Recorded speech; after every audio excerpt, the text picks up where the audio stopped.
안녕하십니까. YBC 뉴스입니다. 고령화 추세와 함께 고령 운전자의 교통사고가 급증하고 있는데요. 이에 경기도가 올 9월부터 고령 운전자 운전면허 자진 반납 지원 사업을 시행합니다. 경기도가 전국 최초로 24시간 상시 운영되는 닥터 헬기를 도입했습니다. 끝으로 29일에는 일본산 석탄재 수입 문제와 관련해 국회 토론회가 열렸습니다.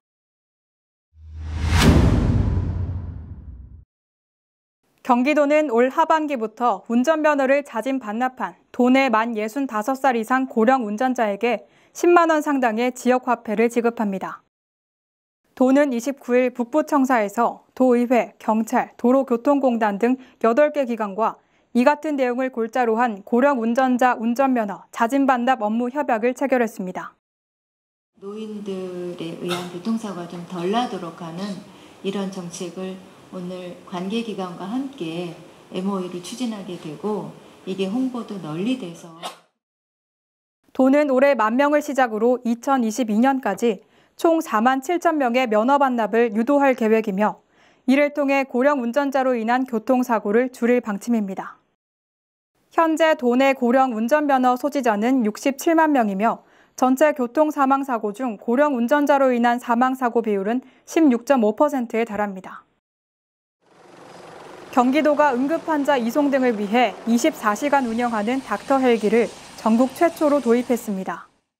경기도는 29일 도청 내 잔디광장에서 이재명 경기도지사와 이국종 경기 남부권역 외상센터장 및 소방공무원 등 50여 명이 참석한 가운데 닥터 헬기 시뮬레이션 훈련을 실시했습니다. 이날 훈련은 권역 외상센터가 있는 아주대병원에서 항공의료팀이 닥터 헬기를 타고 출동한 뒤 경기도청 잔디광장에서 119 구급대가 인계한 응급환자를 싣고 아주대병원까지 옮기는 과정으로 진행됐습니다. 이국종 교수는 헬리콥터로 응급 중증 외상 환자를 이송하는 대한민국에 없었던 패러다임이 만들어졌고 더 나아가 소방과 완전히 융합된 시스템이 구축됐다고 평가했습니다. 수행하는 작전 상황에서 저희가 더 배가 된 전력을 보여줄 수 있게 됩니다. 그러니까 따로 있는 보건복지부하고 이렇게 분리되는 시스템이 아니라 이어 이재명 지사는 작은 민원에 흔들리지 않고 생명을 지키는 일에 주력하겠다고 강조했습니다. 소음 문제라든지 또 위험성 문제 때문에 민원들이 생길 수가 있고 반발도 있겠지만 생명보다 소중한 가치는 없다라는 점들에 우리 도민들께서 다 동의해 주실 거로 생각됩니다. 앞서 경기도는 학교 운동장과 공공청사 등을 활용해 총 1,773곳을 닥터 헬기 이착륙장으로 확보했습니다. 29일 국회의원 회관에서 일본 석탄재 등 수입 어떻게 해결해야 하는가를 주제로 토론회가 열렸습니다. 이날 토론회에는 이재명 경기도지사, 30 국회의원 등 80여 명이 참석한 가운데 국내 시멘트 업계가 일본산 석탄재를 수입하고 있는 문제에 대해 해결 방안을 모색했습니다.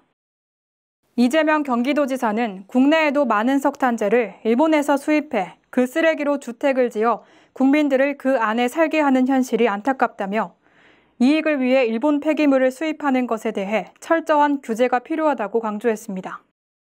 한편 일본으로부터 석탄재를 수입하는 이유는 일본이 보조금을 지급하기 때문으로 일본산 석탄재를 수입하는 국가는 한국이 유일한 것으로 알려져 있습니다. 고령 운전자 사고는 해마다 꾸준한 증가세를 보이며 지난해엔 27만 건을 넘었습니다. 우리 모두 언젠가 노인이 됩니다. 타인은 물론 본인의 안전을 위해서라도 무리한 주행에 나서는 일은 없어야 될 듯합니다. 지금까지 YBC 뉴스 이나인이었습니다. 시청해주신 여러분 고맙습니다.